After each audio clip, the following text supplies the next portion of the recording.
tó fẹ̀sìn ẹ̀lẹ́ tó ní ẹ̀sìn rẹ lára tó ní ọlọ́run rẹ lára tó ń challenge ọlọ́run rẹ ọlọ́run máa challenge ẹ̀ ìnira máa bá in Jesus mighty name amen. ẹ tún bá mi pín eléyìí ẹ jẹ́ ká wo ohun tó ṣẹlẹ̀ níbí kí n tó wá sọ̀rọ̀ farabalẹ̀ kó bá mi wo fídíò ìtorí ọlọ́run. Guys, you are not going to believe this. This is a video of a Muslim man walking into a church service. It happened in France. He walked into a church service with his praying mat. He spread his mat on the floor and started praying during a church service. Like, what kind of human being are these people? I don't just even understand. Must everybody practice what you practice? Must everybody believe in what you believe in? I feel like this man wouldn't have done this if he knew very well that the Christians in that church were this type of people. You understand what I mean? I don't want to use the word. But there is nobody in the world, no Christian can ever try this and in a mosque and go scot-free with his complete body parts. I'm very, very sure of that. This man was able to pull this off because he knows that there won't be any consequences. And of course, he walked out of that church without any consequences. I just really don't understand.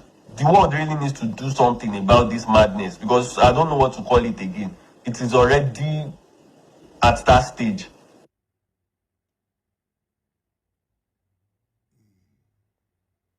My brother, it is nothing but madness.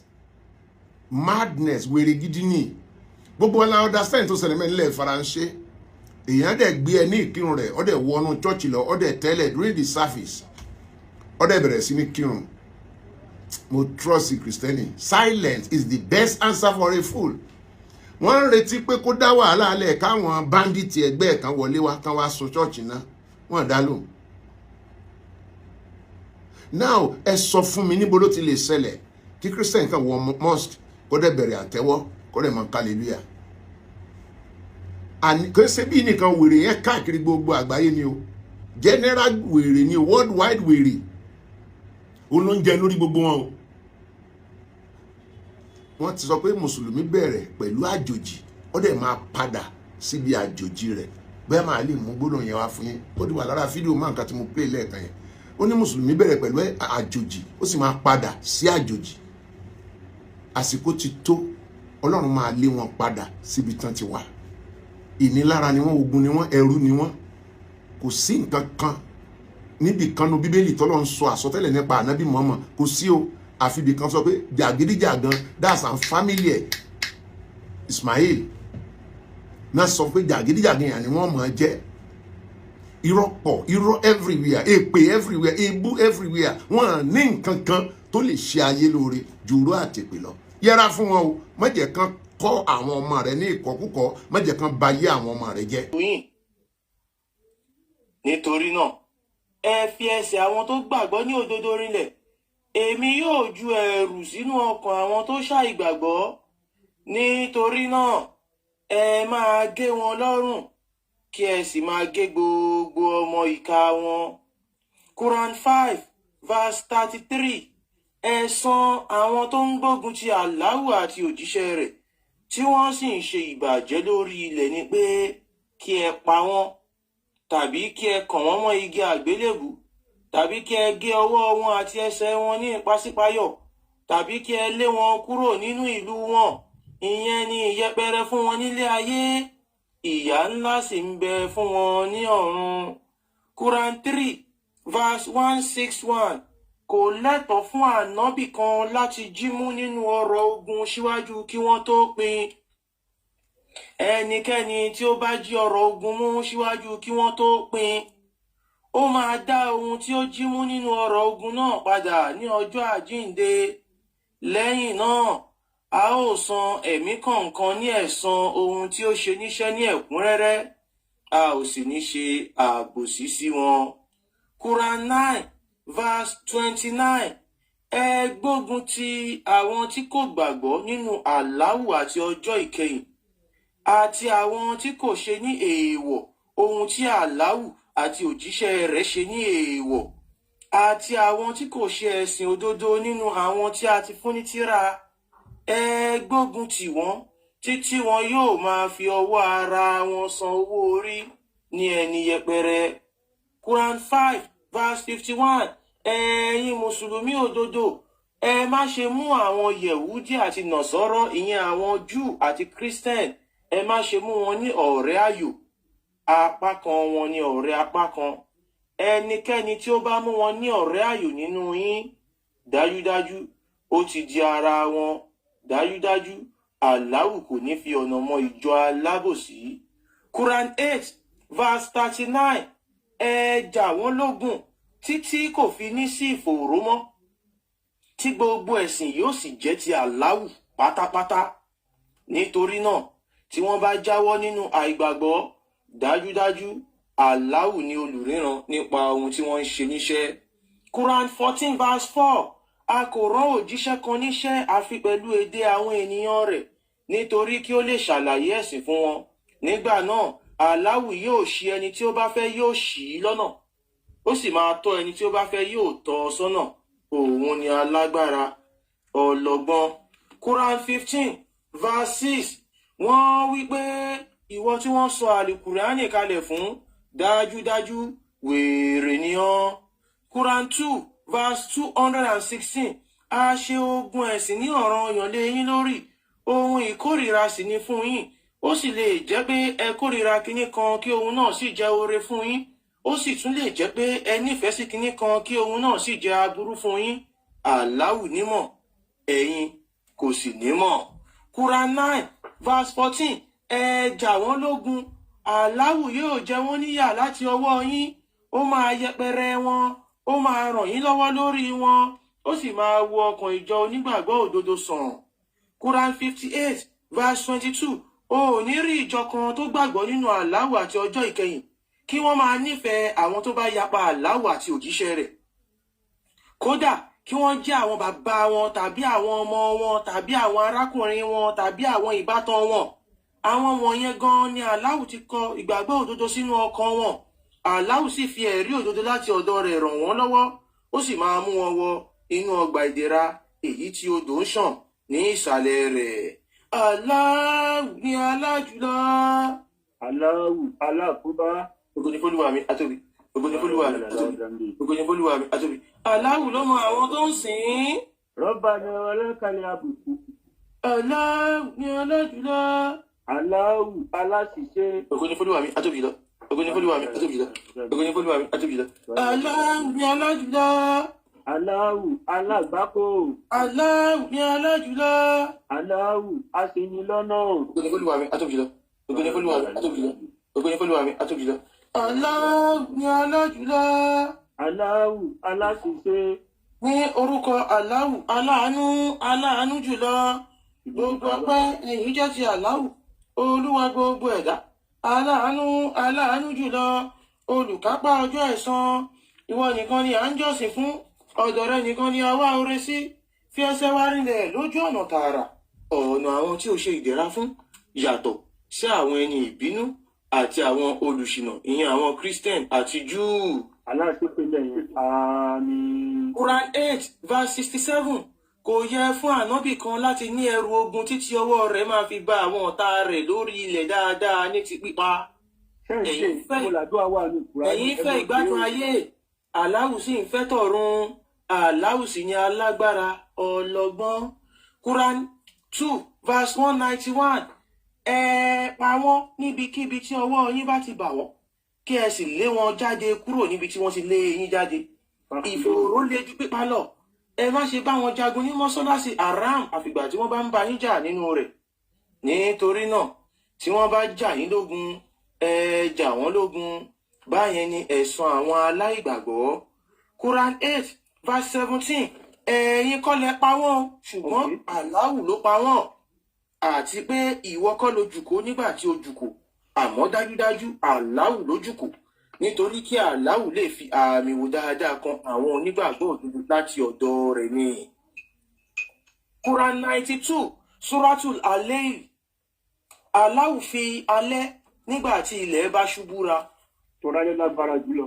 Ó tún fi ọ̀sán nígbà tí ọ̀sán bá pọ́n búra. Ọ̀sán ju àlá lọ.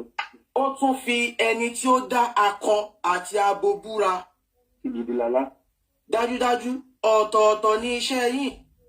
Ní ti ẹni tí ó bá tọrẹ tí ó sì bẹ̀rù Allahu, tí ó tún pé ẹ̀san rere ọgbà ìdẹ̀ra ní òdodo, a sì máa ṣe iṣẹ́ rere ní ìrọ̀rùn fún un.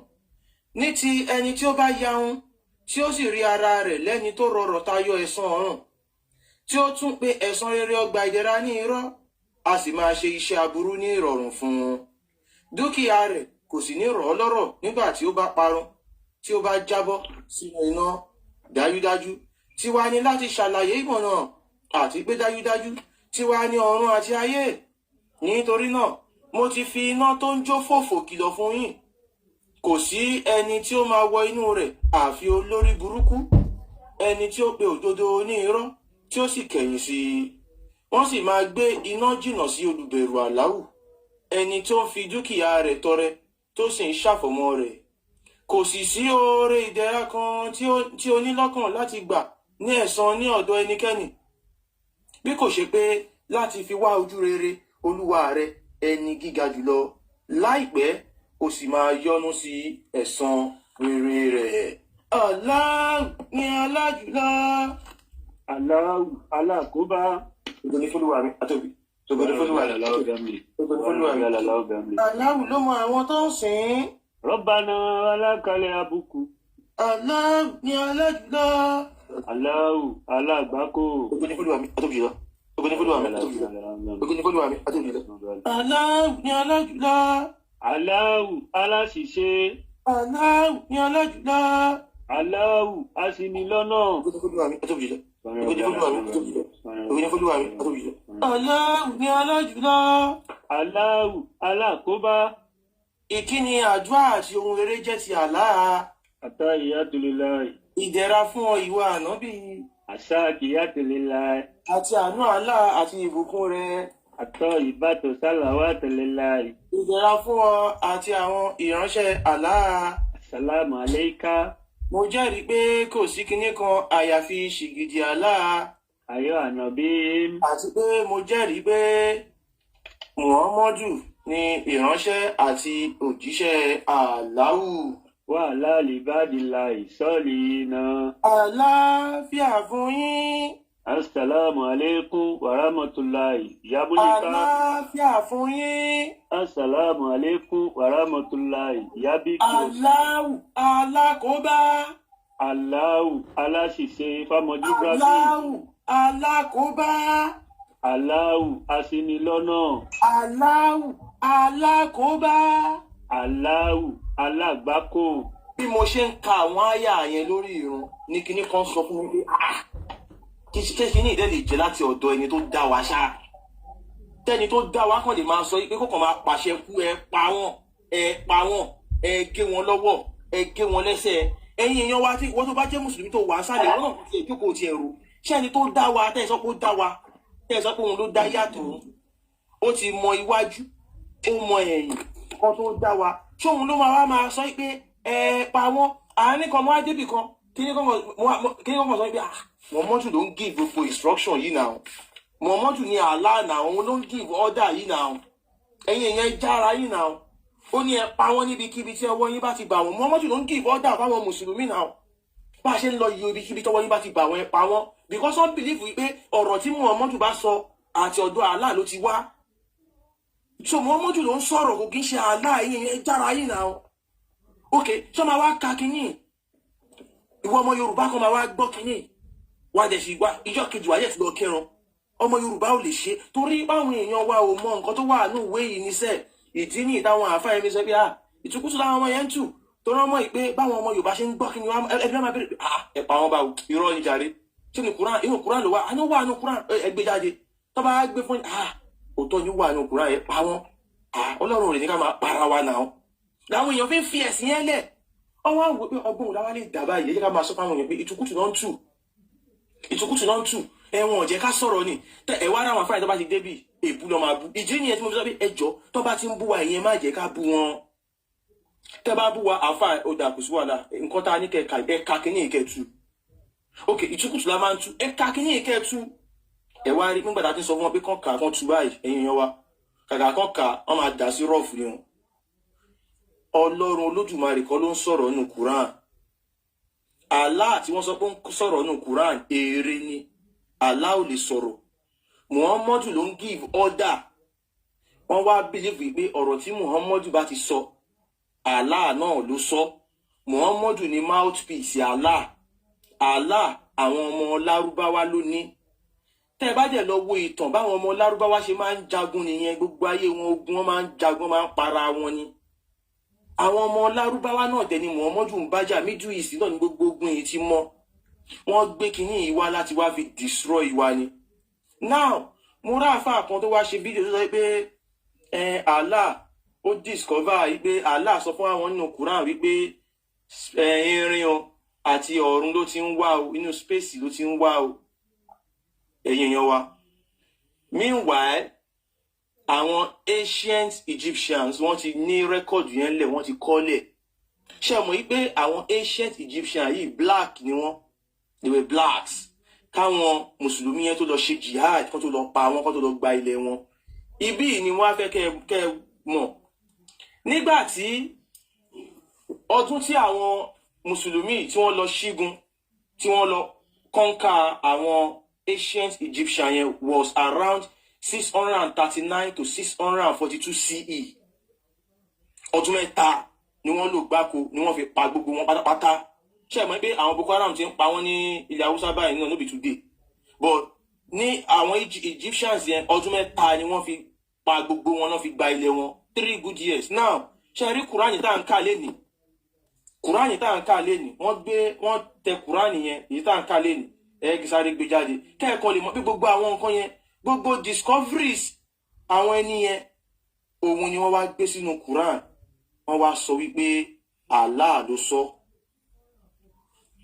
Bóyá ni mo try láti, but nǹkan tí mo try láti, ó dàbí 644 CE lẹ́yìn tí wọ́n ti conquer àwọn ancient Egyptians yẹn, gbogbo discoveries àwọn yẹn, gbogbo nǹkan tí wọ́n ti ní in record, wọ́n wá gbé glory yẹn fún Allah. Bí pé kéèyàn ya wọ ìlú kan sìn, kọ́ gbogbo nǹkan tí wọ́n ń ṣe bẹ́ẹ̀ yẹn tó ti discover nínú ìlú yẹn, wọ́n wá mú kinní yẹn, wọ́n wá kọ sí Quran. Bí wọ́n máa ń sọ pé ṣẹ́rí Quran, àwọn ọ̀rọ̀ Muhammadu wà ń bẹ̀, àti ọ̀rọ̀ táwọn Lárúbáwá fún ara wọn tí wọ́n fi sí láti conquer the whole world. Àwọn ni wọ́n impute gbogbo àwọn nǹkan yẹn sínú ẹ̀. Allah kò mọ nǹkan kan. Irọ́ lásán ni. Ẹ̀yin èèyàn wa, ẹ jí. Quran wọ́n kọ́ ni. Wọ́n ti ń gba gbogbo text yẹn bọ̀. Wọ́n ti kọ́kọ́ kọ Quran. Wọ́n sọ pé wọ́n gbé sórí. Ìgbà tó yá wọ́n document àwọn kan. Ìgbà tó tún di ọdún kan. Khalifa kan tún jẹ, ó destroy Quran tó ti wà nílẹ̀ yẹn. Wọ́n tún fi kún, wọ́n tún edit ẹ̀, wọ́n tún patch ẹ̀, wọ́n tún ṣe. Ìgbà tẹ́lẹ̀ Khalifa mi tún dé, òun ló ṣẹ̀tù wá tún ṣe lẹ́yìn tí wọ́n ti conquer àwọn ancient Egyptians yẹn. So gbogbo yìí pé Allah ló ó dá àwọn èèyàn láti inú omi lọ́gbọ́lọ́gbọ́ láti kíní kan. Àwọn kan ló ti discover kíní yẹn, wọ́n wá kọ́ sínú yẹn, wọ́n wá gbé glory yẹn fún Allah. Kẹ́yìn lè believe pé Allah yẹn ó lè ṣe nǹkan kan. Allah kò lè ṣe nǹkan kan. Quran ọ̀rọ̀ ẹnu èèyàn ni. Èèyàn ló ń sọ pé èèyàn ló lè máa give order yìí pé ẹ lọ pa wọ́n. Order yóò lè wá láti ọ̀dọ̀ Allah. Allah fún ara ẹ̀ náà òun ní kún fàyà kún. Kàkà kó sọ pé kẹ́yìn èèyàn ẹ lọ máa para yín, kí ló dé tí ò lo kún fàyà kún nẹ̀? This is common sense. Nígbà tí mo mọ̀ pé mo ní agbára fún àwọn ẹni yìí pé kán sùn kán má jì, mo sì mọ̀ pé wọ́n fẹ́ wá jagun lámì, mo fẹ́ kí ìwọ mọ̀, mo fẹ́ kó borí. Má dààmú ra ẹ̀, àwọn ẹni yẹn wọn ò lè di ọ̀la. It's as simple as that. Ìbẹ̀rẹ̀ máa ti mọ̀ pé ẹ̀sìn Islam irọ́ ni. Wọn àwọn ènìyàn wọ́n á jẹ́ sùn, wọn ò jẹ́ ní jí, Muhammadu á jẹ́ borí. Simple. But torí pé Muhammadu kan aláàlú ní ká pa wọn, ẹ jẹ́ ká lọ pa wọn. Má wọrí, àwọn ènìyàn sọ bí tó bá pa wá ń kọ́, má wọrí, tó bá kú, ó máa wà lùjọ́ náà. Ó máa gba 72 virgin. Àwọn Lárúbáwá jẹ́ láìkó obìnrin. So kíní ìkò kan wá. Nǹkan tó dẹ̀ ṣe kókó tí mo fẹ́ ká mọ̀ ní pé tí ẹni àáfà bá fún ní anything nínú Quran, ẹ bí wọ́n pé àáfà ẹ jọ̀ọ́. Nǹkan tẹ́ fún mi kí ni Yorùbá ẹ̀? Ẹ jẹ́ kí n kà ní èdè Yorùbá. Ṣá aláwùgbọ́ Yorùbá ni ẹ ṣe yẹn lé ní. Ẹlẹ́ẹ̀kejì ẹ sọ wá bí wọ́n pé Quran yìí láti òkè délẹ̀, láti Fatiha títí débi tó dé, ẹ jọ̀ọ́. Ìtàn Yorùbá wo ló wà nù ẹ̀? Báwo ni mo ṣe máa ka nǹkan tí kò sí ìtàn wa ń bẹ̀? Ṣé Yorùbá ò ní tàn ni? Kí ló dé tẹ́ ẹ̀ sọ pé ká máa sá fún nǹkan tó yẹ pé ìtàn wa ló wà ń bẹ̀? Ìdí ni pé wọ́n fẹ́ marginalize wa pẹ̀lú àwọn Fúlàní yẹn, wọ́n fẹ́ bayé wa jẹ́, ìtàn wa ká má mọ̀. Ìdí tán fi history sí school nìyẹn. kan pa gbogbo kinní yẹn ká máa mọ ibi tá a ti wá wọ́n wá máa lọ ìtàn wa mọ́ àwọn Arab á lè rọrùn fún àwọn Arab láti wá gba ilé wa wọ́n ti ń ba ayé wọn jẹ́ Sudan Somalia wọ́n pa wọ́n kiri ẹ̀yìn wa ẹ jí o Allah kò lè ṣe nǹkan kan paracetamol 10 naira ó lágbára ju Allah lọ ẹ̀ẹ́kẹ́lẹ́ mi náà gbóhùn sókè ẹ ṣe. ẹ ṣe gan bàbá imam àkàràmọ kọmùláì jẹ Ọlọ́run ọba ẹlẹdùnmáì ojúkàrẹ yín pẹ ikú ìpẹta lójú ran ikú ò ní pa ẹnì kankan wa lójijì gbogbo àwa tí a wà lókè àti ẹ̀yin tẹ́ ń wò wá tẹ́ ń bá wa power tap ẹ̀yin kọmẹdì àbí tí commentaries ni mo fẹ́ pè yín ní àbí ẹ̀yin tẹ́ ń kọmẹtì yìí mo fi Ọlọ́run búra ẹ ń bá aláàlú kọjá o ẹ burú gan o aláọgá àwọn olè aláàkíní kí ló dé ẹ fẹ́ pa aláàní ẹ ṣàánú aláwọ̀ ẹjọ́ ifá mọdúrógráfì ẹjọ́ ẹ bá gbóhùn sókè.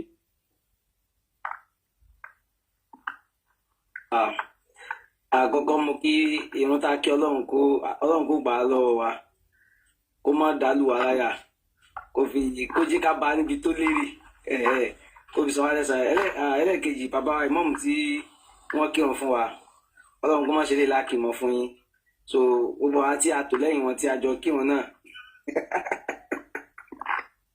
àwọn mùsùlùmí ti yàwé I never see wetin Muslim never thief wetin Muslim Islam àwọn mùsùlùmí ẹ̀ tọ́wọ́n ti jì mi ò tí ì rí wọ́n tún ti lọ jí ibi tí iron ti wá oh my God bàbá yẹn dẹ̀ sọ̀rọ̀ lọ́jọ́ yẹn mo fídíò yẹn ní àárọ̀ bàbá yẹn sọ̀rọ̀ ó dàbẹ̀ pé bóyá ó make sense lójú ẹ̀ báyẹn o ó rò pé bóyá òun ti rọ̀rọ̀ sọ nìyẹn o ìgbà tí mo padà wo fídíò bàbá imam lálẹ́ yìí sìn mo wá wà can you see gbogbo àwọn tí wọ́n ya òpònú bíi tiẹ̀ wọ́n á rò pé bóyá ibi tó lọ nínú Kùránì yẹn kò lè sírò ẹ̀ bí kankan kò sí nǹkan kan tí mùsùlùmí ò jí mùsùlùmí ò ní nǹkan kan wọn ní nǹkan kan adájọ́ yóò bless wọn with nothing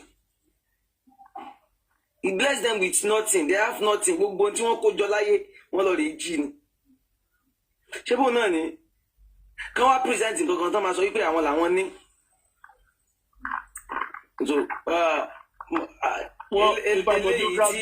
wọ́n ní èpè.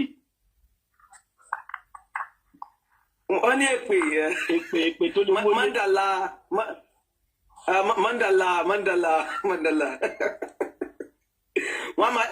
wọ́n máa ṣẹ́ ìpè fún yín ẹ̀yin àti wọn lẹ́jọ́ ní ìṣù ó máa fẹ́ ṣẹ́ ìpè fún yín àtìyàwó yín náà o lẹ́yìn ìyàwó yẹn náà o àtàwọn ọmọ o kò tó wá ní tọ́sórí ọmọ àtàwọn ọmọdọ́mọ o àdẹ̀rí ibi ẹyọkan báyìí tí àdúrà ẹyọkan wà àfi èpè ìran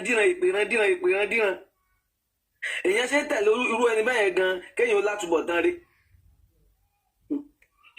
ẹ dákọ ẹyọkan nínú àwọn ànábì ẹ tó fi gbádùn ayé tó fi bẹ̀rẹ̀ ayé tó sì gbádùn tó jáde láyé kò sí bí à ń gé wọn mọ́gi bí wọ́n kó sínú ẹja kiri bí wọ́n rìn lọ bí wọ́n jẹ poison so ẹ̀yin èèyàn wa ẹ jẹ́ ká túbọ̀ ká máa rorí àròjinlẹ̀ ló ṣe kókó pọ́ìntì ẹ̀kọ́ tí mo máa ń nìyẹn àròjinlẹ̀ ló dáa jù nígbà téèyàn ti bí lọ sí Mẹ́kà tó wá dé Mẹ́kà tó fẹ́ ṣàdúà ó wá ní àwọn kan ń dòun láàmú ní Nàìjíríà ó wá tẹ́wọ́ wá ní tàbá tí àdá àbílàbí wa tàbá èmi dẹ̀ máa jẹ́ràn àbílàbí ní Mẹ́kà yẹn màá wá máa gbọ́ tàbá tí àdá àbílàbí lẹ́nu títì ẹ̀ máa béèrè pé kí ni àbílàbí ṣe fún ìwọ story 1400 years ago 1400 years ó wá tẹ́wọ́ àwọn wí kìíní kan fún ọmọ yìí wọ́n náà máa fọwọ́ bọ́jú sọ́mọ̀ pé ó sì ló ń kó mọ́ra ẹni ìtànjàgbá àti yẹn níbo wèrè tó ń ṣe kínní yìí wèrè ní wọ́n fẹ́ ọgbọ́n àlùmọ̀kọ́rọ́ yìí ni adájọ́ wáyé lẹ́dùn àrígbọ́ ọgbọ́n àlùmọ̀kọ́rọ́ yìí ni wọ́n fẹ́ fi kó wa lẹ́rù ni àmọ́ ẹ̀yin èèyàn wa ibi tí mo sì dúró sí lálẹ́ yẹn pé ẹ jẹ́ ká lárò jinlẹ̀ ẹ jẹ́ ká máa ro nǹkan lẹ́ẹ̀mejì ẹ̀mẹ́ta nǹkan ẹyọkan ibùn kó mọ̀ jẹ́ ibùn títí wa náà sàn sọ ẹ jẹ́ ká máa ro ókè wọ́n sọ pé títí tiwa ni tiwa ókè ṣé ká máa ṣe tiwa ni ẹ̀rọ lẹ́ẹ̀mejì ẹ̀rọ ẹ wá wò pé ókè títa àwọn ẹni ẹlẹ́ni yẹn ókè ṣé a lè máa ṣe tẹni ẹlẹ́ni náà ṣáwọn ẹni tá a fẹ́ ṣe tiwọn yẹn ṣáwọn náà ń ṣe tiwa simple question ni kò ń ṣe nǹkan tó jìnnà gbogbo ń tẹ́kọ̀ọ́ lẹ́ǹbì kò sí kankan ní ọ̀hún yẹn tí ń tẹ́kọ̀ọ́ lẹ́ǹbì ò dáa jùlọ kò sí kankan lọ́hún yẹn tí ń tẹ́kọ̀ọ́ lẹ́ǹbì tí ò dáa jùlọ ní tó jẹ́ wípé bó bá fẹ́ pè kan tó bá nídìí kankan nísinsìn ìwọ tó àwọn ancestors wa lọ ìwọ lọ sórí irun wọn ìwọ padà sílé yín intention lé yín lọ rẹ ṣe kò sí kankan tó máa sọ pé orí bí ajá ṣe máa ṣe kó lè bá àrígbọ́n ṣe máa rí bó ṣe máa rí yẹn àwa tún máa fún àwọn ancestors wa níbi àwa tún máa fún ọ lọ́jọ́ ìlẹ́wò láàlóògì oko àbániwárà àbá àrídá orí báyìí lórí o kó tó dijọ́ mẹ́ta ò lọ fà kó tó dijọ́ mẹ́ta yẹn náà ni ẹ̀kẹ́ ń tẹ́ mọ́ kéèyàn kẹ́ wá fún lọ́jọ́ tí ò bá ti ní bá fíìmù lẹ́ ń yà artist níbẹ̀ ṣe wà yẹn fíìmù lẹ́ ń yà nítorí gbogbo tó bá máa ṣẹlẹ̀ nínú ayé ìyẹn máa act fast ni àwọn tí wọ́n máa act fast ni wọ́n ráàyè mùsùlùmí ọmọ kóòtù òjìrì kílẹ̀ tún wá kílẹ̀ tún fẹ́ bẹ́ẹ̀ bá fẹ́ bẹ ẹlẹ́dàá yín ó ní bẹ́ẹ̀ ṣe bẹ̀tẹ́ bá ti bẹ̀tẹ́ ní tí ó rẹ̀ ẹ̀dẹ̀ máa rí rìsọ́ọ̀tì kíákíá kílẹ̀ wà lọ bẹ̀ yẹn kílẹ̀ rò pé lè pé ń bẹ̀ yẹn tó máa fún ní rìsọ́ọ̀tì tẹ bá ṣe ń dáùtù kínní kan ibi tí ò bá ti sí ilẹ̀ náà ti máa jiyàn kẹ́ ibi tí òṣòwò náà ti jiyàn dọ ẹ̀jẹ̀ àtẹ̀sẹ̀ wò èmi máa ń sọ dáadáa ẹ jẹ́ ká tẹ̀sẹ̀ wò ẹ mú tọ̀dọ̀ yín wá ẹ jẹ́ káwa gbé tọ̀dọ̀ wa jáde ẹ jẹ́ àfi kọ̀m̀pí ara wọn ẹ jẹ́ àjọ fún wọn lọ́jọ́ ẹ jẹ́ àjọ fún wọn táìmù bó pẹ́ ju ọjọ́ méje ni bẹ́ẹ̀ yẹn ṣe bí kò ní gbàrí lọ́dọ̀ títí wà rárá o tọ̀dọ̀ yín ẹ sọ pé àjọkẹ́ ayé ni àwọn ìwọ̀n yẹn wọ́n ya wèrè bíi pé ọgbọ́n orí wà ní orí wọn fẹ́ kẹ́ káwọn wọn bì kankan ní yóò jọ máa kẹ́ pọ̀ ni o ẹni tí ó ń ṣaburú tó yẹ pé òun ti kọ́ọ̀tì ara ẹ̀ kúrò lọ́dọ̀ Allah àti tiyín Allah ò lè dára ẹ̀kọ́ tí kúrò lọ́dọ̀ Allah sì ń so mọ́ láyé ni ó sì ń so mọ́ ó sì ń wá àmọ́ kiri láyé ni ó sì ń wá àmọ́ kiri láyé ọlọ́run lòun tó máa separate yín àwọn tí wọ́n ò dẹ̀ dúró di táìmù tí kíní ẹ̀ bá ṣẹlẹ̀ náà ni ó lọ fìlọ ìwọ́ fìlọ kò sí tó kan kílẹ̀ tó ń fẹ́ ṣé gbígbàdúrà ṣé ò sí ń bí ni ṣé o ti débẹ̀ o ti ṣe bá ṣe ń ṣe ṣé kò rí bẹ́ẹ̀ ni ṣé kó balance nǹkan ni ṣé kò sí ń bí ni ìran dúdú àwa dúdú àdájú funfun lọ 100% ni o lójú tẹ náà báyìí wàá máa wí pé irọ́ ni láéláé funfun ló máa dájú dúdú lọ ṣebí dúdú lélẹ̀ ṣebí funfun lélẹ̀ ok bí funfun ṣe tó yìí nígbà tí mo fi dúdú yìí sí orí náà rí dúdú yìí jẹ́ kí n fún ẹni lọ́jíìkì méjì kan inú ojú wa tá a fi ń rìnà yìí báyìí ẹ mọ̀ pé àwọ̀ méjì ló wà ń bẹ̀ dúdú àti funfun tẹ bá wòkè báyìí ẹ máa rí i pé ẹ ní rí lẹ́lẹ́mọ́ bọ̀ dúdú ojú yín sì máa àpí ẹ̀ bíbà bí ẹni pé bóyá ẹ̀ ń wo straight rárá o ìgbà tí funfun ojú yín sì máa àpí ẹ̀ bíbà tí funfun yẹn sì máa tóbi sísàlẹ̀ bọ̀ tí ẹ̀ ní rí sàlẹ̀ mọ́ ẹ ti ń wòkè dúdú yẹn tó ti shift lọ sókè yẹn ló jẹ́ kẹ́ mọ́ wòkè ibi tí dúdú yẹn tó bá rotate sí ibẹ̀ lẹ́ máa rìnà sí ó túmọ̀ sí pé dúdú yẹn ló ń rìnà nínú ojú wa funfun yẹn kọ́ ìta fi ń rìnà nìyẹn o gbogbo tí ń rìnà láyé pátápátá ìran dúdú lónìí dúdú yẹn nìyẹn o ṣòṣe dúdú lọ́la ju funfun lọ àbí funfun àbí dúdú lọ́la àbí funfun ẹ lọ wo kùránì wọn bọ́ ṣe kọ́ yẹn ẹ wo bíbélì wọn bọ́ ṣe kọ́ yẹn plain sheet ni o plain white sheet ni o àwọn pépà yẹn tó fi kọ́ yẹn tí ẹ bá gbé tí pépà yẹn bá wà lẹ̀ báyìí ẹ má bínú bàbá mi ẹ lè rí nǹkan kankan nínú ẹ̀ tó bá ti wá mú black ink tó fi kọ nǹkan sórí pépà white yẹn ìgbà yẹn ni pépà white yẹn ẹ̀jẹ̀ tó wúlò ẹ máa kà kí lẹ́ ń kà ń bẹ̀ nínú white tó wà ń bẹ̀ àti black tó fi kọ nǹkan síbẹ̀ yẹn èwo ló ń sọ̀rọ̀ nínú pépà èwo ló ń sọ̀rọ̀ nínú plastic yẹn ṣebí black tó fi kọ yẹn ló ń sọ̀rọ̀ tó yẹ pé black yẹn ló ń sọ̀rọ̀ nínú ẹ̀ tó yẹ pé white yẹn kẹwàá jọ blessing tí ó sọ̀rọ̀ àti pé black yẹn lọ́lá ju white yẹn lọ. àmọ́ àwọn èèyàn àròjinlẹ̀ ni ẹja ní mo sọ yìí mo dúró ẹ má bínú ọ̀gá mi. kò sí problem ọlọ́run ọba àti ẹkú ohun Elédùmarè ò ní gbóhùn wa jẹ́ ìyá wa Molikat Àárínọlá Fẹ́mi Ológun o orí kò sẹ́ni ipò ọlá da ọlọ́run ogun wa lẹ́mìí ẹ bá gbóhùn sókè ìyá wa. àṣẹ bàbá mi ipò ọlá dára ipò ọlá ipò ọlá dára ipò ọlá ipò inú mi lọ́pọ̀lọpọ̀ gbogbo alámọdé bẹ́ẹ̀ mo kí gbogbo lé àkùṣe ẹrùmọlẹ̀ ẹ ṣe tẹ́ ń fàkókò yín sílẹ̀ àwọn verses wa tó ń jáde lọ́lọ́kan òjọ̀kan ṣé ń bá wa pín ẹ̀yin keyboard warriors àwọn àbí by like 1.1 èèyàn 500 and like 501 la ní látàárọ̀ èèyàn mélòó ló ti share 398 people ẹ jẹ́ káwọn èèyàn jẹ àǹfààní ètò yìí is very important. Ìdí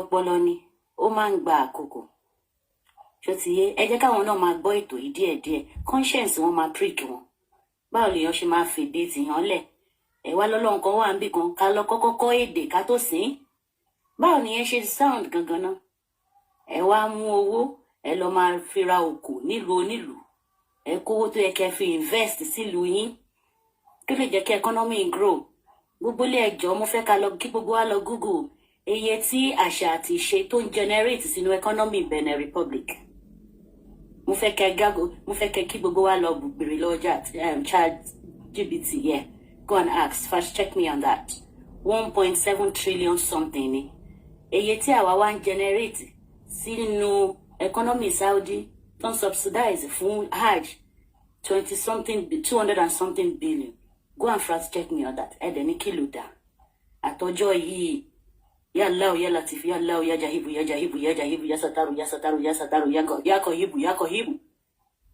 àṣòfòtù fẹ́ tẹ̀ ní ẹgbẹ̀rún kúrò àlà owó orí fífọ́ ẹgbẹ̀rún yàásín owó onírúurú ẹ̀yin àfa àwọn Fúlàní ti dé ẹ bá wa mú Kúnfàyàkùn jáde káwọn fámà wa lè lọ sóko níbo ni Kúnfàyàkùn wà Fúlàní ń dẹ́rù bá àwọn ìyá lóko ẹjọ́ ẹ má jẹ́ káwọn obìnrin kàkún ẹ̀yin òbí ẹ lọ káwọn ọmọ yín kúrò nílé kéwú gbogbo ń tàǹkà bí iná lọ ń kà sí wọn létí wọ́n máa sọ yín dọ̀tá wọn ni ẹ lè imagine when we were growing up I say that quickly Christian wa ń jẹran ọdún nílé wa ẹni tí ò Christian á jẹran ọdún nílé wa mo ní Christian lẹ́gbọ̀n mo ní Christian lábúrò lẹ́bí lára ẹ wá ní 17 times mo dẹ̀ ń ṣépè fún wọn ṣó yẹ kó rí bẹ́ẹ̀ rárá o kò yẹ kó rí bẹ́ẹ̀ ẹ jọ̀ọ́ ẹ gbé Kúnfàyàkùn jáde ẹ má yẹ kí Fúlàní gbalẹ̀ ẹ jẹ́ ká rí ibi dé sí ìran Yorùbá ló lóko ló letílé ló lóko ló lọ́nà ló lòdù ẹ̀yin àtàrí wá balẹ̀ jẹ́ yìí ẹ padà síbi ẹ ti ń bọ̀ I say no to Sharia law across Yorùbá lands ẹ ṣeun gbogbo lé ẹ má gbàgbé láti fún wa lówó àwọn cartoon tá a fẹ́ ṣe o ẹ kàn sí mi thank you so much ẹ ṣeun gbogbo lé. ẹ ṣé gan ìyá wa thank you very very much I appreciate ohun yóò ní ha agbára àwọn tẹ tara wọn jáde. broda Adélẹ́yẹ karamokumula. mo tiẹ̀ kọ́kọ́ fẹ́ kọ orin kan wọlé gbéwálé kí ànábì wà téńté gbéwálé kí ànábì wà téńté kánábì wà nílẹ̀ ọ̀ káwá wà lókè ọ̀ kí àná ẹ mọ̀ ẹ̀yin ìyá wa ẹ mọ̀ pé ànábì ti ṣòfò ànábì ṣe òfò àwọn àfáàní kan mọ̀ pé Sìgìdì Aláàgán ṣe òfò tó bá jẹ́ pé ó dàbí rọ́ ànábì ò ṣòfò ló ń pe àwọn àfáàní pé bàbá wa nínú àwọn onítìátà yẹn náà jáde mọ̀ fẹ́ dárúkọ wọn ni gbogbo wa láti máa mọ̀ wọn ó tún sẹ́pẹ̀ jọ òun ò mọ lárúbáwá òun ò ká lárúbáwá tẹ bá ti dé ọ̀dọ̀ ms bàbá ẹ wá bá wa tún Kùránì yìí ẹ má ṣe pé o ẹ rí pé bàbá yìí ti mọ̀ pé àwọn síkì àti mọ́ elépè ni wọ́n ayé àwọn síkì yẹn ti bàjẹ́ ayé àwọn mọ́ọ̀mù yẹn ti bàjẹ́ wọ́n lè dìfẹ́ǹdì Kùránì wọ́n dé ms bàbá yìí lè pè yín pé òun ò mọ Arabic ìpè kẹwàá tú ẹ lè jáde ṣe rí pé ẹ̀yin ṣèkì ẹ̀yin mọ́ọ̀mù ẹ̀yin àfà ẹni èpè níyí dàtí ní sí pé irọ́ lẹ gbé dání láti ọjọ́ tẹ́lẹ̀ tiwa mọ́nú òkùnkùn ṣe rí pé èpè ti jà yín gbogbo nǹkan tí ẹ fàárọ̀ kójọ òní bá yín kalẹ̀ àfi tẹ bá jẹ́wọ́ nìkan ló kù tẹ bá ti jẹ́wọ́ gbogbo nǹkan tí ẹ fi èrú kójọ òní bá yín kalẹ̀ òkè lọ́ba tí wàá sọ fún yín pé ẹ fi ibi tí ẹ ti máa mọ̀ pé òfò làwọn àfàyà àwọn ṣéèkì yìí òkè náà ìgbà tẹ wá sọ́dọ̀ ms ṣéèkì yẹn wá àkọ́bí wa ń béèrè pé ẹ ṣépè pé gbogbo ìdààmú tó dé bá ànábì yín ó dé bá yín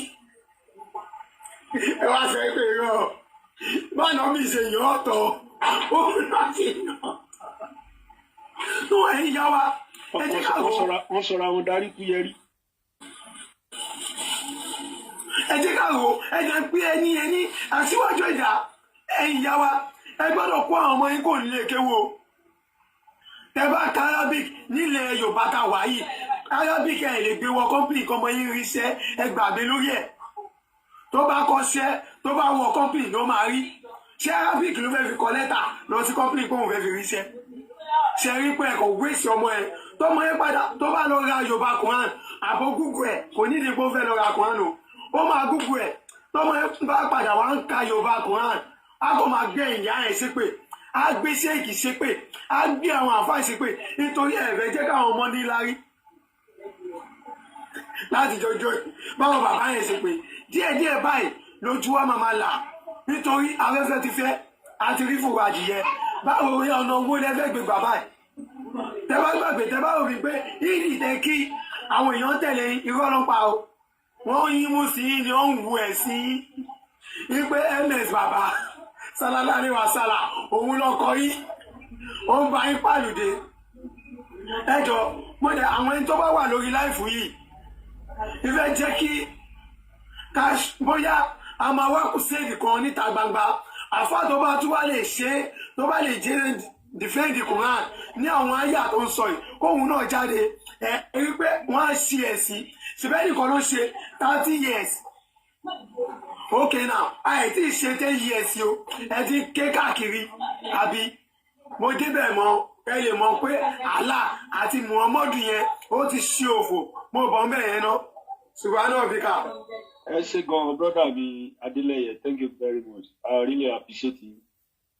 ọ̀tá yé ọ̀tá gbangba ọ̀tá kọ̀rọ̀ wọn ní gbòòrò lẹ́nu yìí o orí mi ò ṣe bẹ́ẹ̀.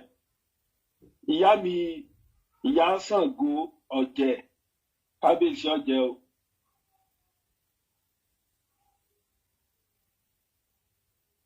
mútu àgbọ̀yé o. kí n máa. ẹ má bínú mo kí iye o mo kí ọkùnrin mo kí obìnrin o mo kí gbogbo wa pátápátá a kú ètò a kú ṣẹrun mọ́lẹ̀ Elédùmarè kò ní pín wá nípa gbogbo àwọn tó gbé ẹ̀sìn ọ̀dìjú ẹ̀sìn apani amúnisìn wa lé ẹ̀ wa gbogbo wọn náà máa forí kó ibi tó ń gbé bọ̀ àwọn náà máa forí ara wọn máa kó ẹnìkọ̀ọ̀kan nù wa àní bá wọn kúkú ọ̀wọ̀ọ̀wọ̀ lónìí ọ̀sẹ̀ Ògúnlákayé alànà ajé ọ̀nà rẹ̀ gbogbo àlà sí ilẹ̀ kóòtù òjìrè ilẹ̀ wa ò ní bàjẹ́ o àní di ẹrú láéláé. Gbogbo àwọn bàbá mi wọ́n ti sọ̀rọ̀ pé gbogbo àwa obìnrin tá a ṣì wà nínú òṣìlámù tá à ń jẹ́ káwọn ọmọ wa lọ ka lọ Kùránù ká ṣe kánkán ká lọ mú gbogbo àwọn ọmọ wọn ká kó wọn kúrò ń bẹ̀ kán lọ kọ́ṣẹ́. Àwọn ọmọ ń fi ọdún 13 wọ́n fi ń lọ ilé kéwú kí ni wọ́n máa mú bọ̀ bẹ̀ kò sí. Tán bá lọ kọ́ṣẹ́ mẹkáníìkì láàrin ọdún 5 wọ́n á gbòmìnira ara wọn wọ́n á máa ṣiṣẹ́ wọ́n á máa rówó mú wọlé ọrọ̀ ajé gan-an á tún lọ síwájú ogun ebi á tún dínkù nínú àwùjọ wa. Gbogbo àwọn àfáà tó bá wá kéwú tán wọ́n á wá di alárìnká wọ́n á di ìjọ òlẹ ṣèkó mọ ìjọ òlẹ ṣílé wọ́n á máa ṣe yẹn kiri wọ́n bá rólé wọn á jà. Elédùmarè kò ní fi wálé àwọn ọ̀tá ilẹ̀ kóòtù òjìrè lọ́wọ́ àbọ̀ lọ́wọ́ ogun ìpayín kan máa lọ lé àwọn ìyá wa kúrò nínú oko. Àwọn alálẹ̀ wa wọ́n á bá wa gbógun tì wọ́n á bá wa lé wọn kúrò lórí ilẹ̀ wa tí wọn ò ní padà gbérí mọ́ títí táyé máa fi ayé ò tiẹ̀ parẹ́ á máa lọ á máa bọ̀ ni títà máa fi lọ táwọn ọmọ wa máa tún padà wá tá máa tún padà wá nígbàgbà. Mo kí yẹn kú ètò kò ní sú wa kò ní rẹ̀ wá. Mo ní ìkéde ráńpẹ́ ọdún ẹ̀là mímọ́ tí wọ́n máa ń ṣe lọ́dọọdún àjọ̀dún yẹn ó tún ti ń bọ̀ ó ti ń súnmọ́lé ó ti ń kọlẹ̀kùn. Lọ́tẹ̀ yìí ìlú Èkó ni wọ́n gbé wá lọ́dọ̀ ọba ìlà àgbáyé. Ibẹ̀ yẹn náà ti máa ṣe àjọ̀dún náà kí gbogbo wa kátúyáyà ká lọ bá wọn ṣe ká lè gbé àwọn àṣà ìṣẹ̀ṣe wa ká lè lọ bá wọn gbé lárugẹ. Ní oṣù karùn-ún ọdún yìí ní ọjọ́ 15 ni wọ́n máa ṣe àjọ̀dún náà ní ọgbà ilé ìjọsìn ọba ìlà ní Lẹ́kì náà ti máa ṣe. Ẹ jẹ́ kí gbogbo wa ká lọ ìtanijí orin eré orí ìtàgé eré ìdárayá kan eré orí ìtàgé ó máa wà ńbẹ̀, orin ìlú gbogbo àwọn tó ń kọrin ìṣẹ̀ṣe gbogbo wọn náà máa péjú pésẹ̀ síbẹ̀. Ẹ jẹ́ ká lọ bá wọn ṣe. Mo wá fi eléyìí ṣe ìwúre gbogbo ẹ̀yin tẹ́ ń jáde tẹ́ ń gbójú jáde lójoojúmọ́ tẹ́ ń pariwo fáwọn èèyàn wa pé kán kúrò nínú ìjàmbá ẹ̀sìn àjèjì tó ń ṣe fún wa, ìdè ọpọlọ ní báwọn kúkú àjọkú o. Ifá ní onípele fọrí mi rè o, onípele gbógún alábàjá gbọgbọ̀n oníkolo làádọ́ta adífá fún ọdún ìbákú ọmọ afẹ̀kùlùkọkú gbà tí ń ra ayé ẹ̀ láì ní kú ẹbọláwó ní kó ṣe. Ǹjẹ́ ọdún ìbákú o ayẹ̀nà ti gbádìyẹ mi lọ adìyẹ ẹ̀wó adìyẹ ìrànà ayẹ̀nà agbé adìyẹ ìrànà gbogbo wa lọ wà níbà wọn kúkú àjọkú tọmọ táyà àti gbogbo ibi tá a lẹ́bídé tá a ta gbòǹgbòdè.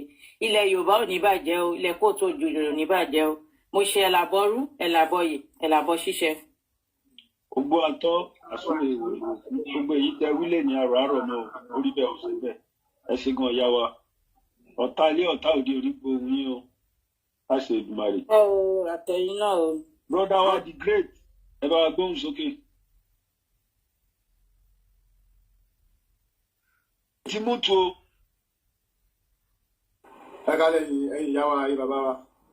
Ẹ jọ̀ọ́ máa fẹ́ pè yín sí àkíyèsí kan fún àwọn irọ́ bàtàbàtà táwọn afáì ti pa fún wa. Máa dẹ̀ ṣe àpèjúwe kan kó lè yé wa dáadáa. Wọ́n máa sọ fún wa pé àlùjọ náà wà, iná wà, nígbà tí ẹni tó bá ṣe bí ó máa lọ jóná. Kọ́ńtẹ̀ tó débi àwọn bàbá máa sọ fún wa pé àtúnwá láyé ẹ̀san. Tẹ́ máa fi mọ̀ pé àtúnwá láyé ẹ̀san ni pé báwa ṣe mọ̀ Ọlọ́run nífẹ̀ẹ́ gbogbo wa. Ọlọ́run dá wọn kan afọ́jú ni wọn ò fojú wọn ríran rí. Ó dá wọn kan odi ni wọn ò fẹ́ wọn lánàá wọn sọ̀rọ̀ rí. Ṣé ẹni tí ó ya odi yẹn ṣe fẹ́ sọ fún pé Ọlọ́run ò nífẹ̀ẹ́ ni àbí bóyá ó ti wùwà kan, bóyá inú yẹn ó ti fi túlé àbí ojú yẹn ó tẹ ojú yẹn bọ ìbọ̀kúbọ̀ ìgbà tó kọ́kọ́ wà láyé, ìgbà tó ń padà wá sáyé lọ́sẹ̀ wá da tó wá fọ́jú bó ṣe máa bá kú nìyẹn. Ṣé fẹ́ sọ pé Ọlọ́run ò nífẹ̀ẹ́ ni? Ọlọ́run mọ advantage tó wà nínú pé kíyàn fi ojú ríran, ó dẹ̀ dáyàn kan pẹ́ kò dẹ̀ lójú rárá. Ó mọ advantage tó wà nínú pé kíyàn lanu kó sọ̀rọ̀ kí èèyàn gbọ́ tó fetí gbọ́rọ̀. Àwọn kan wà wọn ò lè lanu, wọn ò lè sọ̀rọ̀, wọn ò dẹ̀. Ṣé àwọn èèyàn ṣé wọ́n ṣe Ọlọ́run? Ṣé fẹ́ sọ pé Ọlọ́run ò nífẹ̀ẹ́ wọn ni? Ọlọ́run nífẹ̀ẹ́ gbogbo wa ṣùgbọ́n àtúnwá ní ayé ẹ̀san. Máa fẹ́ kẹ́ lọ dàrú tíyàn bá wà burúkú láyé ayé náà ló máa ti kẹ́sàn ẹ̀. Ìyá tó lọ sí Mẹ́kà tó lọ kí sáájà àṣọàjì ó kàn wéṣẹ̀ owó ni nǹkan yẹn kò wọ́n ọmọ ẹ̀ kò sáré títọ́ ọmọ ẹ̀ mọ́ eré ara ẹ̀ nìkan ló sá. Ẹ jẹ́ ká máa mú iná ká máa fi máa jó ọmọ wa lọ́wọ́. Bọ́n ṣe ń kọ́ ọmọ yẹn pé kó gba ṣé iná yẹn gbà tó fi jó ẹ ó jó ẹ àbí kò jó ẹ, tó bá ti ní ó jó òun tó bá ṣe fún ọmọ làkejì ẹ bó ṣe máa rí nìyẹn. A lè kọ́ ọmọ wa láti ilé. Èdè àbùkù ní ká máa sọ pé ànábì ló jẹ́ ká mọ ọwọ́ tó yàtọ̀ sósì èdè òṣì ni. Ṣé àwọn bàbá wa wà lọ́pọlọ ni? Tí mo fi dé stage tí mo wà yìí bàbá mi ló sanwó skul mi títí tí mo fi débi tí mo wà ànábì kò sí wọn lárúbáwá kan tó ṣe ọ̀bọ̀lá bàbá mi á fi bàbá mi yẹn sílẹ̀ wọn máa pọ́n èèyàn tó fò gọ́tà torí tèmi rí. Àwọn pípù yìí gbogbo nǹkan ta nínú wọn fẹ́ sọ ibi tẹ́ máa ti mọ̀ pé irọ́ ni wọ́n ń pa. Kí ló dé tẹ́ pé gbogbo nǹkan ta ní pátápátá lọ sọ pé kò dáa. Àwọn nǹkan yìí ló wà nílẹ̀ tẹ́ pé tọ́mọ bá ṣàìsàn wọ́n máa gbé dìgbàdìgbà wọ́n máa fún ní nǹkan tẹ́ pé ara ẹ̀ máa fi yá àìmọye àbíkú ọmọ. Wọ́n wá solution sí nǹkan yẹn wọn ò jẹ́ kó kú. Tí òkú bá kú wọn kì í sọ sódò wọn kì í bọ̀ jẹ wọn mọ̀ kán máa fi wọn máa bù láṣẹ wọn máa gbò mọ́lẹ̀ ni. Ẹ má ẹ̀ka àwọn pípì ẹ má ẹ̀ka máa pọ̀ wá mọ́. Tó bá ti di pé ẹ bímọ ẹ pé ìyá àti bàbá ìyá ìyàwó àti bàbá ìyàwó àtàwọn àgbàlagbà láàrin àwọn ọkọ àti ìyàwó ṣá kán sọmọ ẹ lórúkọ kán gbàdúrà fún kán sọ lórúkọ. Tó bá ti di ó bí àtàtù àbí pé ẹ pé àwọn èèyàn síta ẹ set speaker ẹ fi máìkì ẹ fi announce orúkọ ọmọ. Ìyẹn oníkọ́ ọmọ yẹn máa jẹ́ nǹkan láyé orúkọ yẹn náà máa fi pè náà máa pè bí tó máa fi dàgbà. Ẹ má fún àwọn pípì ní agbára láti máa ṣe wọ́n bíṣì ní gbogbo nǹkan tó wá kà níbi kó mọ́. Ẹ jọ àkíyèsí tí máa pè sí nìyẹn ṣe. Thank you very much, brother. Agbára ọ̀tá ilé ọ̀tọ̀ òde òní káyín. Ẹ̀mí gbogbo ọjọ́ ogun ni láṣẹ Èdùmàrè. Big Joe ṣiṣẹ́ wa ń bẹ̀. I'm here, Big Daddy. You're welcome. Gbogbo lé o, mo ṣe ẹ̀làbọ̀rọ̀ ẹ̀làbọ̀. Big Joe ṣe sáré ẹ ṣe wá sí káyọ̀tì ṣe sharp sharp ẹ jọ. Èmi náà sì wà ń bí o. Mo kí gbogbo náà. Ẹ mọ ọkùnrin kan obìnrin kan ni ẹnìkan ń já wa dé. mo understand. Big Josiah. àwọn onídìí kan tó fẹ́ sọ ẹ jẹ́ káwa sọ kalẹ̀ àwọn sì máa wà àbí báwo. ṣé Big Jose ní ọ̀tọ́ fẹ́ sọ ẹ̀ lójà ẹ̀ sọ̀rọ̀ Mr. Adéwálé. Gbóhùn sókè.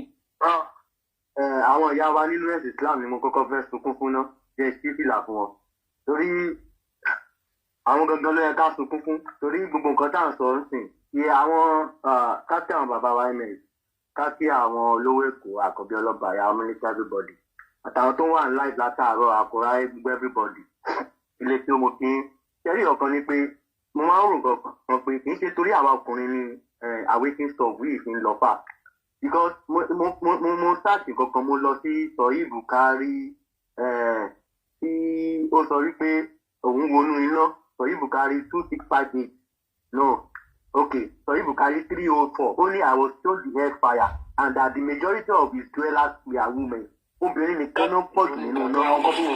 so à ń sọ sílẹ̀ yìí kì í ṣe pé torí pé tara èèyàn nìkan ẹ̀yin obìnrin yìí mo máa wá wò ó pé àwọn kan máa wà lọ́dọ̀ just big skin wọ́n máa pé obìnrin ni wọ́n máa àtàìsàn máa wò pé kí ẹ̀ ronú ni major minority ní nínú ẹ̀sìn yìí obìnrin ò jẹ́ nǹkan kan àdìsí kan náà wà tó sọ pé tọkọ ẹ bá pè ẹ tó o bá ti dá lóhùn kó áńgẹ́lì kan máa ṣépè fún ẹ títí tílẹ̀ máa fi mọ́ áńgẹ́lì yẹn ò lè ṣẹ́ ni ládùúrú èèyàn 8 billion áńgẹ́lì wo ló ń káàkiri gbogbo ilé lóru òru tó ń wẹni tí ó bá yàwó ẹ̀sùn kẹ́rí kínní yìí obìnrin ló because ọkùnrin kò sí òfin fọkùnrin obìnrin náà ló lófin pé kán ná wọn obìnrin náà ló lófin pé àsìkò tó bá obìnrin wọ́n subjugate obìnrin débi pé àdìsí kan sọ wípé obìnrin ìlú tí obìnrin bá ti darí ìlú yẹn ò lè gbé rí bí kí wọ́n mọ bí àwọn obìnrin ṣe máa because obìnrin ní kíní ìkọ́fà jù àwọn ìyá wa wá dúró pé Islam lórí náà pé sẹ́yìn òun ronú ni bẹ́ẹ̀ náà ni mo wọ program kan tóbìnrin kan wá pé sẹ́ẹ̀dì fún ọmọ òun lówó fi lọ sùn kóun lọ sí àti ìtọ́wájú ni pé àwọn ìyá wa yìí ò kí ń ronú débi pé kọ́tì ẹ̀ máa béèrè pé ẹjọ́ kílẹ̀ tọ́ wa gan wọ́n ní mo kà àdìsí kan sìn ó ní tóun bá máa aláwọ̀ kéèyàn máa prostate ó lóun máa aláwọ̀ fúnbìnrin máa ó ní Jamil tìbìyìndì 1159 only if I was commanded anyone to prostrate to another, I would have commanded the wife to prostrate to her husband. Nílẹ̀ wa kò rí bẹ́ẹ̀. Nílẹ̀ wa kò sí bó ṣe máa rí facilities àwọn ìjọba tó ṣèlú tó ní rí ìyálóde àwọn tí ó represent. Àmọ́ fún mi láyọ̀ Ọ̀dàdàn Kùtì náà the first woman that drove òun náà ló tún jà fún ilẹ̀ Abẹ́òkúta. Ilé yìí ó yẹ káwọn kan máa rò ó pé because gbogbo àwọn obìnrin tí wọ́n máa ń wò yìí one thing about this thing is that Islam wants to control you. No matter how I don't know who you are somebody lè wá orí page ẹ báyìí wọ́n fẹ́ jẹ́ kó jẹ́ pé àwọn náà máa control ẹ we are trying to say this thing ẹ̀yin náà fẹ́ láti ta ẹ má fi ṣẹ́ ẹ ní lórí àwọn ms bàbá àbí ọ̀kan ẹ lọ wò pé ọ̀nà owó náà ń gbà láì ṣe pé yàn já wọ̀ ọ̀nà owó náà fi ń kóyàn lẹ́rú ọpọlọ wọ́n á change orúkọ ẹ̀ wọ́n á sọ pé nǹkan tó ń ṣe ò dáa mo máa wá béèrè pé ẹjọ́ ilẹ̀ wo gan ló jẹ́lẹ̀ muslim mo káàdì kan nínú Quran tó sọ wípé immediately you have become a Muslim you own every land ẹ wá sọ fún mi pé báwo ni wọn ṣe ní máa jà báwọn náà ní gbogbo nǹkan kíní yìí páàtì ni ó wà nínú ìwé kò sí bó ṣe lè wù kó ya wèrè ò lè dìpẹ́ǹdì ẹ̀ ẹ̀yin náà máa gbá research wọn á kọ́kọ́ change torí ẹ̀ làwọn MSC máa ń pariwo pé ẹ kọ́kọ́ lọ dá orúkọ yín padà orúkọ náà fi ń ka population bí Muslim ṣe pọ̀ orúkọ náà máa kọ́ òpókè Muslim lélẹ̀ orúkọ náà fi ń mọ̀ pé òkè ta ni bá ṣe rí kankan ni pé ṣe rí kíní yìí ti lọ nǹkan tó ti gbé wá láti 300 years kò yí sí o because àwọn kan máa ń rò pé kíní iṣẹ́ yẹn máa yá iṣẹ́ ò lè yá ìgbọ́n bá ṣe àtàbẹ́nu ni tó bá yá yóò dókè